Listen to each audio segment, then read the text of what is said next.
আসসালামু আলাইকুম। ইউরেনিয়াম সমৃদ্ধকরণ বাতিলের রাজি হলে ইরানকে $30 বিলিয়ন সহায়তা দেবে যুক্তরাষ্ট্র, তুলে নেওয়া হবে সব নিষেধাজ্ঞা। ট্রাম্প প্রশাসনের এই প্রস্তাবে দিশেহারা পাগলপ্রায় নেতানিয়াহু সরকার। মধ্যপ্রাচ্যে আসছে ভূমিধস পরিবর্তন। ইরানকে ফাঁসাতে যুক্তরাষ্ট্রে বড় ধরনের নাশকতার পরিকল্পনা করেছিল ইসরায়েল। ঘটনা ফাঁস হওয়ায় যুদ্ধ থেকে সরে আসে ওয়াশিংটন।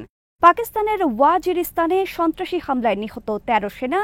সিন্ধু নদীর পানি চুক্তি নিয়ে ভারতের মুখে চপেটাঘাত হেগের আদালতের।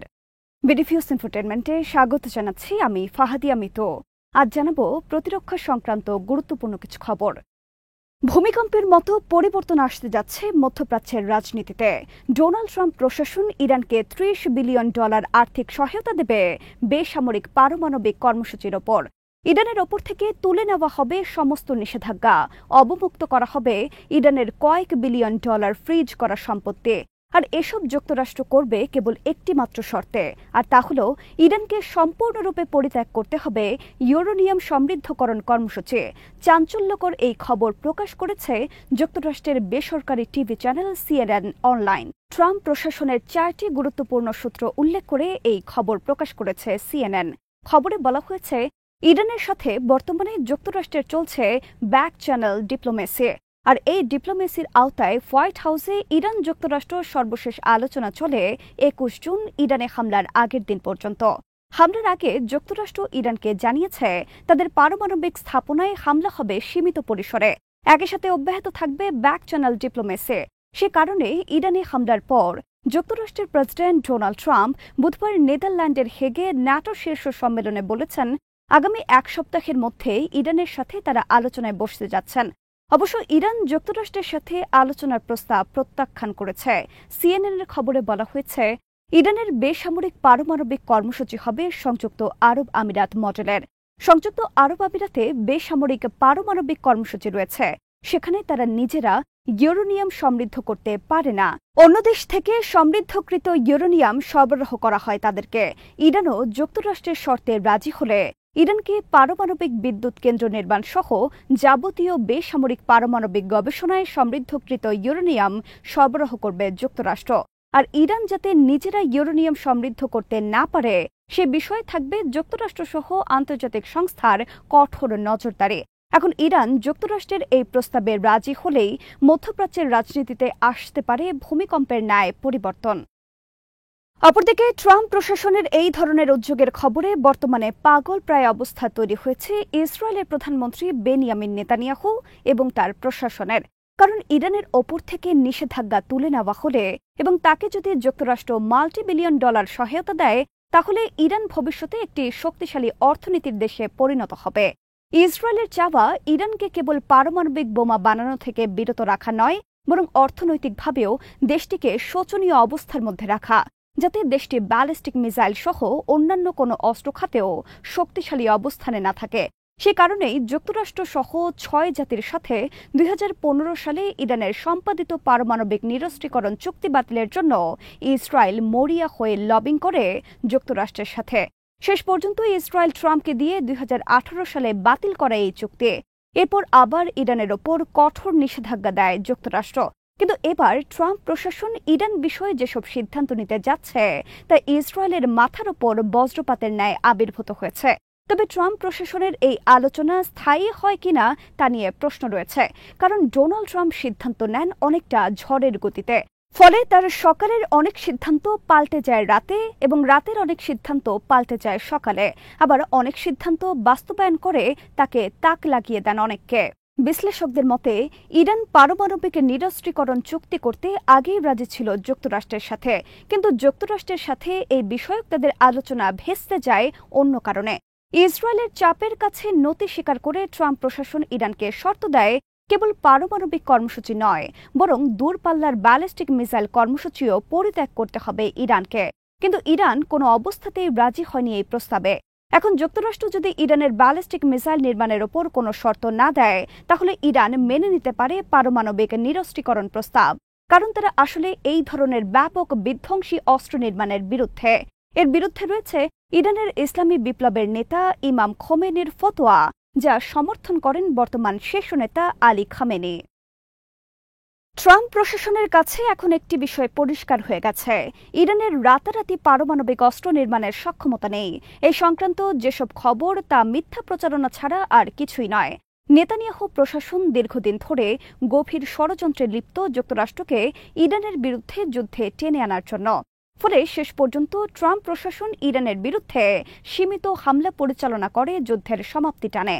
ইরান কাতারে যুক্তরাষ্ট্রের সেনা ঘাঁটিতে হামলার পরেও যুক্তরাষ্ট্রের পক্ষ থেকে পাল্টা আঘাত না করায় এটি প্রতিষ্ঠিত হয় যে যুক্তরাষ্ট্র বড় আকারের যুদ্ধ চায় না ইরানের সাথে। আর এর ফলে বর্তমানে গভীরভাবে হতাশ নেতানিয়াহু এবং তার প্রশাসন। ইরানের পারমাণবিক স্থাপনায় সীমিত হামলা করে যুক্তরাষ্ট্রের পিছিয়ে আসার ঘটনায় ব্যর্থ হয়েছে নেতানিয়াহুর গভীর এক ষড়যন্ত্র। ইরানের তেহরান টাইমসের খবরে বলা হয়েছে, যুদ্ধের ৩ থেকে ৪ দিনের মাথায় ইসরায়েল বুঝে যায় আমেরিকার সাহায্য ছাড়া তারা ইরানকে কিছুই করতে পারবে না, বরং ইরানের হামলায় নিজেদের অস্তিত্ব বিপন্ন হতে পারে। সেজন্য এই যুদ্ধে যুক্তরাষ্ট্রকে জড়ানোর এক হীন ষড়যন্ত্রে লিপ্ত হয় নেতানিয়াহু প্রশাসন। এর অংশ হিসেবে ইসরায়েল যুক্তরাষ্ট্রের মধ্যে একটি বড় ধরনের নাশকতা ঘটাতে পরিকল্পনা করে, আর এই নাশকতার দায় তারা চাপাতে চেয়েছিল ইরানের ওপর। কিন্তু ইরান ইসরায়েলের এই ষড়যন্ত্রের কথা একটি আরব দেশের মাধ্যমে পৌঁছে দেয় যুক্তরাষ্ট্রের কাছে।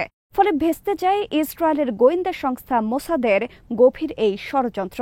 প্রকাশিত খবরে বলা হয়েছে, ইসরায়েলের এই পরিকল্পনা বাস্তবায়িত হলে যুক্তরাষ্ট্রে ব্যাপক প্রাণহানির ঘটনা ঘটত এবং যুক্তরাষ্ট্রকে ইরানের বিরুদ্ধে সর্বাত্মক যুদ্ধে জড়িয়ে পড়তে হতো। বিশ্লেষকদের মতে, ইসরায়েলের এই ষড়যন্ত্র ফাঁস হবার পর ট্রাম্প প্রশাসন সতর্ক হয় এবং ইসরায়েলের হয়ে কোনো ধরনের যুদ্ধে জড়ানো থেকে বিরত থাকার কঠোর অবস্থান নেয়। এর ফলে ইসরায়েলের শুরু করা এই যুদ্ধ এখন শাপে বর হতে চলেছে ইরানের জন্য। ট্রাম্প প্রশাসন এখন ইসরায়েল থেকে মুখ ফিরিয়ে বরং ইরানের সাথে সম্পর্ক স্বাভাবিক করার কথা চিন্তা করছে। এখন এতে ইরান সাড়া দিলেই আমূল পাল্টে যেতে পারে মধ্যপ্রাচ্যের রাজনীতির চিত্র। অপরদিকে নেতানিয়াহু সরকারের পতনের দাবিতে আবার নতুন করে বিক্ষোভ ছড়িয়ে পড়েছে দেশটিতে। ইসরায়েলেও তিনি আখ্যায়িত হচ্ছেন একজন যুদ্ধবাজ আর যুদ্ধ অপরাধী গণহত্যাকারী হিসেবে। ইরানের বিরুদ্ধে বিনা উস্কানিতে হামলা চালিয়ে তিনি গোটা ইসরায়েলকে গভীর নিরাপত্তা সংকটে ফেলে দিয়েছেন। ইসরায়েলের ইতিহাসে আজ পর্যন্ত এই ধরনের কোনো হামলার ঘটনা ঘটেনি, আর এটি ইরান করেছে নেতানিয়াহুর কারণে। গাজায় তিনি এখনও প্রতিদিন হত্যা করে চলেছেন ১০০ করে ফিলিস্তিনি। সারা বিশ্বে তিনি প্রতিষ্ঠিত হচ্ছেন একজন মানবতা বিরোধী আর যুদ্ধ অপরাধী ইসরায়েলি প্রধানমন্ত্রী হিসেবে। তার কারণে হুমকির মুখে ইসরায়েল রাষ্ট্রের অস্তিত্ব এবং গ্রহণযোগ্যতা। দেশে বর্তমানে তীব্র চাপের মুখে রয়েছেন নেতানিয়াহু। দুর্নীতি সহ নানা অভিযোগে তার বিরুদ্ধে কঠোর অবস্থান নিয়েছে দেশটির আদালত। যে কোনো দিন আদালত তাকে দোষী সাব্যস্ত করতে পারে। ডোনাল্ড ট্রাম্প নেতানিয়াহুকে বাঁচানোর চেষ্টা করছেন। শনিবার দ্বিতীয়বারের মতো তিনি ইসরায়েলের আদালত এবং রাষ্ট্রীয় আইনজীবীদের বিরুদ্ধে বিষোদ্গার করেছেন, কিন্তু শেষ রক্ষা নাও হতে পারে নেতানিয়াহুর। ইসরায়েলের রাস্তায় সাধারণ মানুষের সাথে বিক্ষোভে যোগ দিয়েছেন ইসরায়েলের হাজার হাজার সেনার মায়েরা। তারা গাজায় যুদ্ধ বন্ধের দাবি জানাচ্ছে এবং নেতানিয়াহু সরকারের পতন চাচ্ছে। ইসরায়েলের এক সেনার মা শনিবার বিক্ষোভে অংশ নিয়ে জানিয়েছেন, আমরা আমাদের ছেলেদের ইসরায়েল আর্মিতে পাঠিয়েছি দেশ রক্ষার জাতীয় দায়িত্ব হিসেবে, কিন্তু আমাদের সন্তানদের নিয়ে যা ইচ্ছা তাই করার ব্ল্যাঙ্ক চেক দেয়নি কোনো সরকারকে। অবিলম্বে আমাদের সন্তানদের গাজা থেকে ফিরিয়ে আনা হোক। আমরা চাই না আমাদের সন্তানরা যুদ্ধ অপরাধ গণহত্যাকারী হিসেবে আখ্যায়িত হোক। নেতানিয়াহু সরকারের যখন এই দুরবস্থা, তখন বিশ্বে আলোচনা চলছে ইরান জাতির সাহস এবং যুদ্ধ কৌশল নিয়ে। প্রশংসা চলছে ইরানের সর্বোচ্চ নেতা আয়াতুল্লাহ আলী খামেনিকে নিয়ে। অনেকের মতে বিশ্বে বর্তমানে এমন কোনো নেতা নেই যিনি বলতে পারেন আমরা যুক্তরাষ্ট্রের গালে কষে চড় মেরেছে। আর যুক্তরাষ্ট্রের কাতার ঘাঁটিতে ইরানের হামলার পরেও যুক্তরাষ্ট্রের পক্ষ থেকে কোনো পাল্টা হামলার পরিবর্তে বরং ইরানকে ডোনাল্ড ট্রাম্পের বৈঠকের প্রস্তাবের ঘটনায়ও বিস্মিত অনেকে। দ্রুত পাল্টে যেতে পারে সব হিসাব নিকেশ। সিএনএনের খবরে বলা হয়েছে, যুক্তরাষ্ট্র ইরানকে যেই $30 বিলিয়ন আর্থিক সহায়তা দেবে, সেটি সে দেবে বিভিন্ন আরব রাষ্ট্রের মাধ্যমে। যুক্তরাষ্ট্র মনে করে ইরানের সাথে চুক্তি করা ছাড়া তাকে পারমাণবিক বোমা তৈরি থেকে বিরত রাখার আর কোনো বিকল্প নেই। কারণ যুদ্ধ করে ইরানকে ধ্বংস করার পরিকল্পনা গোটা বিশ্বকে সম্পূর্ণ লণ্ডভণ্ড করে দেবে। এতে যুক্তরাষ্ট্রের কোনো লাভ হবে না, বরং ইরানের সাথে চুক্তি করে যদি দেশটিকে পারমাণবিক বোমা বানানো থেকে বিরত রাখা যায়, তাহলে সেটাই হবে ইসরায়েলের জন্য সবচেয়ে ভালো নিরাপত্তা ব্যবস্থা। যুক্তরাষ্ট্রের কাছে এটি প্রতিষ্ঠিত যে ইরান যতই মুখে ইসরায়েলকে মাটির সাথে মিশিয়ে দেবার কথা বলুক না কেন, কিন্তু আজ পর্যন্ত দেশটি কখনো আগ বাড়িয়ে ইসরায়েলে আক্রমণ পরিচালনা করেনি, বরং ইসরায়েল অনেকবার ইরানে আগ্রাসন চালিয়েছে, গোপনে হত্যা করেছে দেশটির অনেক বিজ্ঞানীদের। কিন্তু তারপরেও ইরান ইসরায়েলে সরাসরি কোনো হামলা চালায়নি। কেবলমাত্র গাজা যুদ্ধ চলাকালে সিরিয়ায় ইরানি দূতাবাসে ইসরায়েলের ভয়ঙ্কর হামলার জবাবে 2024 সালে ইরান হামলা চালিয়েছিল ইসরায়েলে, এবং সেই হামলাও তারা করেছিল ইসরায়েলকে আগে থেকে অবহিত করার মাধ্যমে। এরপর সর্বশেষ যেই 12 দিনের যুদ্ধ দুই দেশের মধ্যে সংঘটিত হল, তার দায় সম্পূর্ণরূপে ইসরায়েলের। ইসরায়েল নিজেকে নিজে নিরাপত্তাহীন এক রাষ্ট্রে পরিণত করেছে ইরানকে জুজু হিসেবে ব্যবহার করে, বরং বাড়াবাড়ি করতে গিয়ে শেষ পর্যন্ত প্রমাণিত হল ইসরায়েলের তথাকথিত আকাশ প্রতিরক্ষা ব্যবস্থা অজেয় নয়। ইরান তাদের সেই গর্ব ধুলায় মিশিয়ে দিয়েছে। পাকিস্তানের উত্তর ওয়াজিরিস্তানে শনিবার আত্মঘাতী হামলায় নিহত হয়েছে 13 সেনা এবং 3 জন বেসামরিক নাগরিক।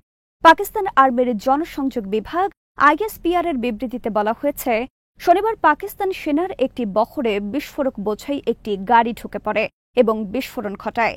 এতে ঘটনাস্থলে 13 সেনা সহ মোট 16 জন নিহত হয়। ঘটনার পর পাকিস্তান সেনার অভিযানে নিহত হয়েছে 14 জন সন্ত্রাসী। ভারত সমর্থিত ফিতনা আল খরিজি নামক জঙ্গি সংস্থা ঘটিয়েছে এই নাশকতা।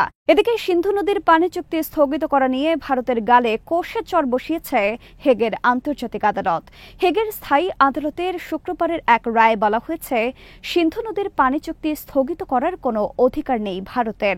এটি পানির চুক্তির সরাসরি লঙ্ঘন। কেবলমাত্র দুই পক্ষ একমত হওয়ার ভিত্তিতে এই নদীর পানি চুক্তি স্থগিত বা বাতিল হতে পারে। কোনো এক পক্ষ নিজে থেকে এই চুক্তি বাতিল বা স্থগিত করতে পারে না। গত 22 এপ্রিল ভারত নিয়ন্ত্রিত কাশ্মীরের পেহেলগামে সন্ত্রাসী হামলার পর ভারত একতরফাভাবে স্থগিত করে সিন্ধু নদীর পানি চুক্তি। এরপর ইচ্ছামতো কোনো ড্যাম থেকে পানি প্রবাহ কমিয়ে দেয় এবং কোনো ড্যাম থেকে পানি প্রবাহ বাড়িয়ে দিয়ে বন্যার সৃষ্টি করে।